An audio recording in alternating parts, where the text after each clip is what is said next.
Bonjour, je m'appelle Cédric Boischu, j'habite à Laigneville dans l'Oise. Le 7 décembre 2018, une première fois à la radio, j'interpellais la population, les familles, les médecins ainsi que l'ordre des médecins sur l'attitude de deux médecins. Ces médecins, se basant à Nogent-sur-Oise et à Creil dans l'Oise, ont tenu des propos mensongers qui démontrent clairement un refus de suivi après une prise en charge depuis de nombreuses années par le médecin de Nogent-sur-Oise. Chers auditeurs, pensez-vous qu'il est indispensable de faire des fausses déclarations à l'ordre des médecins quand on réagit en professionnel de santé? Aujourd'hui, je vous pose la question. Certains d'entre vous trouvent qu'on en demande de trop à un simple généraliste, mais sachez que dans le milieu médical, on demande de l'authentique, mais aussi la vérité pour mieux soigner. Cette vérité, je la détiens par des écrits et je vais vous le démontrer, ce qui marquera le manque de professionnalisme de ces deux praticiens. Aujourd'hui, ensemble, découvrons point par point les défaillances de ces méthodes dépassées et utopiques. Sur ce premier point, je vais vous parler des 66 et 64 kilos qui ont été constatés le 17 février 2016. Pour résumer, le docteur généraliste de Creil mesure une IMC de 64 kg pour 1m74.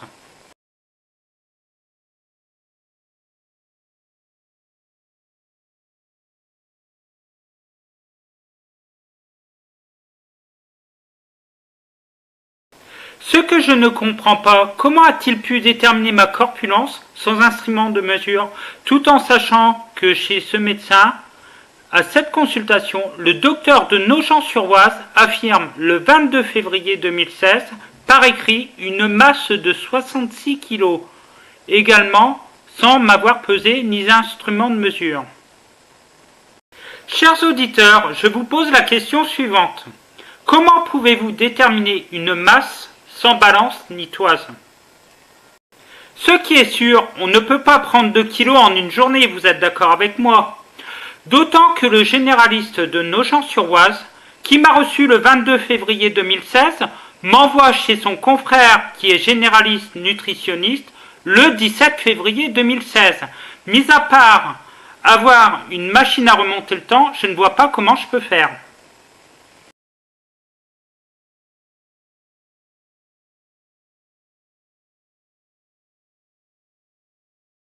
Nous pouvons penser à une erreur, mais il faut avouer qu'elle est grossière quand même.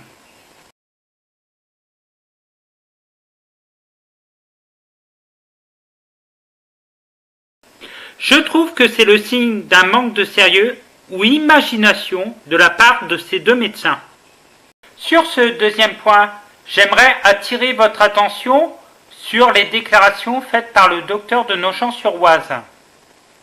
En effet, il déclare à l'ordre des médecins qu'il est mon médecin depuis 1986. Dans ce cas, je me demande pourquoi je retrouve des éléments qui démontrent qu'en 1985, j'ai consulté ce médecin. Parmi ces éléments, je fais allusion à une vaccination qui a été réalisée le 30/01/1985. Ma famille confirme ces propos et ces dates qui se trouve également dans mon carnet de santé. Médecin, évitez de mentir, ça m'évitera de dire la vérité.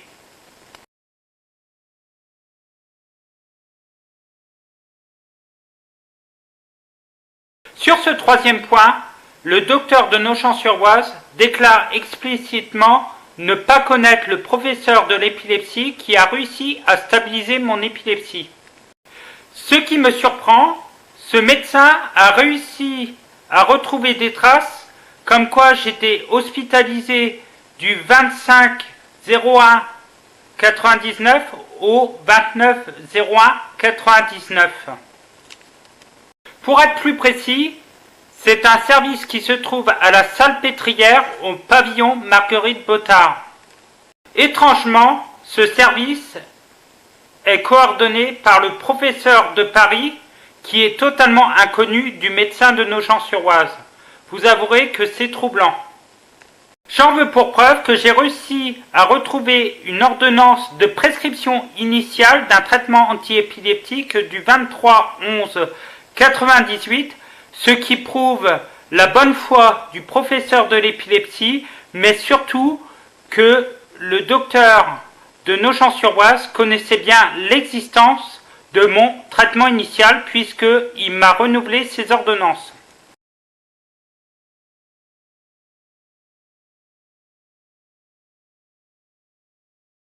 Forcément, il a été au courant de cette hospitalisation de 1999, tout simplement par un courrier qui lui a été adressé par le service du professeur.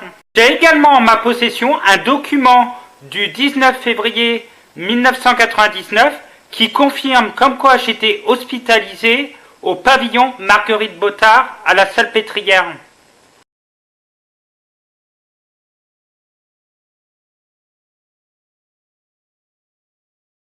Maintenant, pour cette quatrième étape, je vais vous démontrer par un rapport médical que le protocole n'a absolument pas été respecté pour suivre ma sclérose tubereuse de Bourneville, sachant que pour indication, tous les 5 ans, je dois faire IRM, EEG et scanner. Il a fallu que ce soit le professeur de Paris qui mette le doigt sur cette anomalie, aidé de ma généraliste actuelle.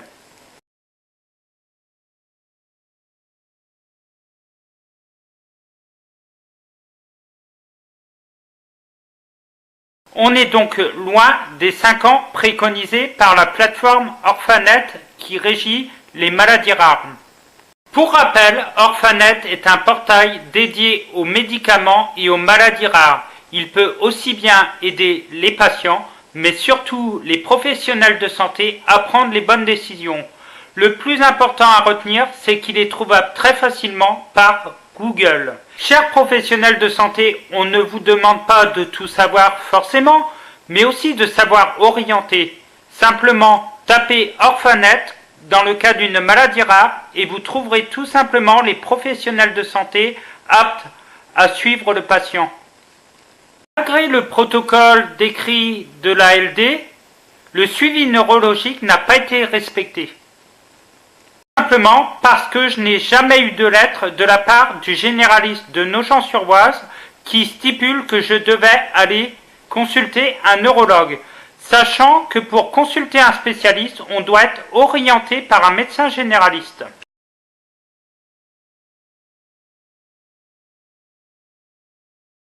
Pour conclure,